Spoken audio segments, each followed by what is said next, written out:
Assalamualaikum warahmatullahi wabarakatuh. Perkenalkan, namaku Regitawati Putri. Aku adalah mahasiswa arsitektur di Institut Teknologi Nasional semester 8. Di sini aku akan membantu teman-teman semua untuk mempelajari tentang operasi hitung pecahan. Nah, bilangan pecahan itu seperti ini bentuknya.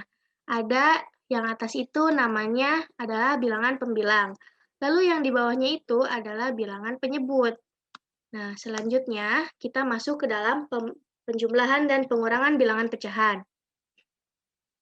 Di sini ada catatan dulu, yang dijumlahkan dan dikurangkan itu hanya bilangan pembilangnya saja, atau yang sudah tadi kita lihat, itu yang bagian atasnya saja, sedangkan yang bagian penyebutnya itu tidak usah ditambahkan. Nah, untuk penjumlahan dan pengurangan juga dapat dilakukan apabila penyebutnya itu sama. Contohnya seperti ini, langsung saja kita masuk contoh. Contoh yang pertama itu contoh penjumlahan. Yang pertama ada 5/10 ditambah 3/10. Jadi jawabannya itu adalah 5 ditambah 3 sama dengan 8/10. Jadi 10-nya itu tidak berubah. Lalu untuk pengurangan juga seperti itu, sama.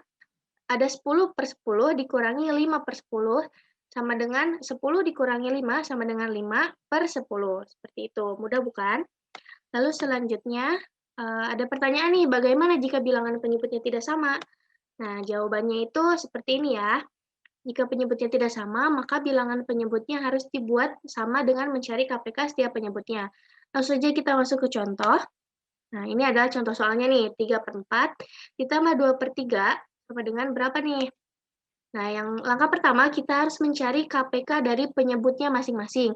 Ada 4 dan ada juga 3. Mari kita cari. Nah, ini mencari KPK dari 3 itu ada 3, 6, 9, 12, 15, dan 18. Lalu ada KPK dari 4, yaitu 4, 8, 12, 16, dan 20. Nah, kita cari nih yang paling kecil, yang paling sama. Nah, ini ada 12.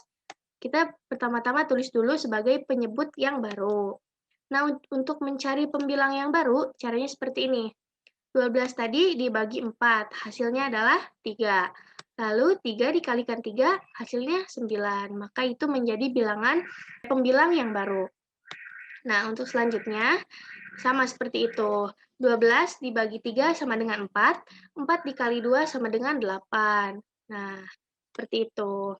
Nah, jadi sekarang tinggal ditambahkan nih, 9 ditambah 8 sama dengan 17, jadi isinya 17/12. Seperti itu. Lalu kita masuk ke perkalian dan pembagian bilangan pecahan.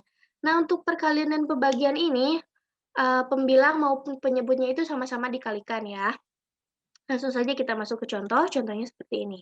2/4 dikali 2/3, hasilnya itu sama dengan 2 dikali 2 sama dengan 4, 4 dikali 3 sama dengan 12. Seperti itu, mudah kan? Nah, lalu selanjutnya, jadi bilangan pecahan itu tidak dapat dibagi, tetapi dapat diubah menjadi sebuah perkalian. Nah, bagaimana sih caranya kita mengubah dari pembagian menjadi perkalian? Langsung saja kita masuk ke dalam contoh ya.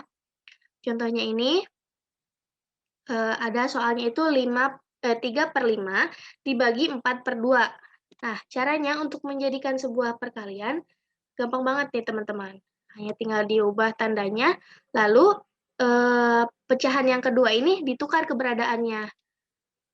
Penyebut menjadi pembilang dan pembilang menjadi penyebut. Jadi yang asalnya 4/2 jadi 2/4. Seperti itu teman-teman.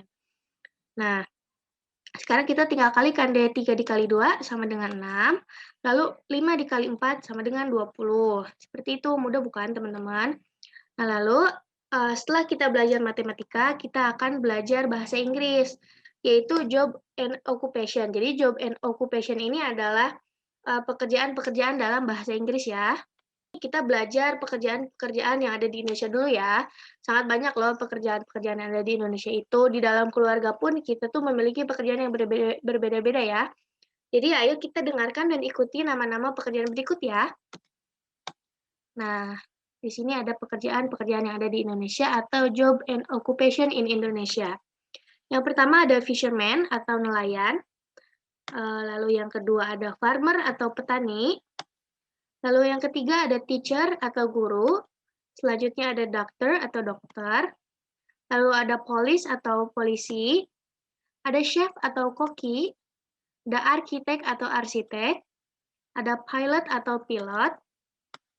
Lalu ada juga engineer atau teknisi, ada nurse atau perawat, ada atlet atau atlet, ada labor atau buruh, ada jurnalis atau wartawan, ada aktor atau pemain film, ada artis atau pegiat seni, ada sales atau pedagang, lalu selanjutnya ada soldier atau tentara, ada driver atau sopir, ada security atau satpam, ada waiters atau pelayan, ada cashier atau kasir, ada dancer atau penari, ada singer atau penyanyi, lalu ada student atau pelajar. Nah, sekarang nih, what is your father job? Jadi sekarang apa pekerjaan ayahmu? Di sini apa nih? Apakah tadi sudah disebutkan oleh saya atau ada yang terlewat? Bisa ditambahkan juga ya. Lalu ada apa pekerjaan ibumu? What is your mother job? Lalu ada juga what is your sister job? Atau apa pekerjaan saudara perempuanmu? Lalu ada juga what is your brother job? Atau apa pekerjaan saudara laki-lakimu? Dan yang terakhir, what is your job? Atau apa pekerjaanmu? Apakah kamu adalah seorang pelajar atau seorang jurnalis? Itu bisa ditentukan oleh kamu sendiri. Terima kasih, cukup sekian yang dapat aku berikan. Assalamualaikum warahmatullahi wabarakatuh.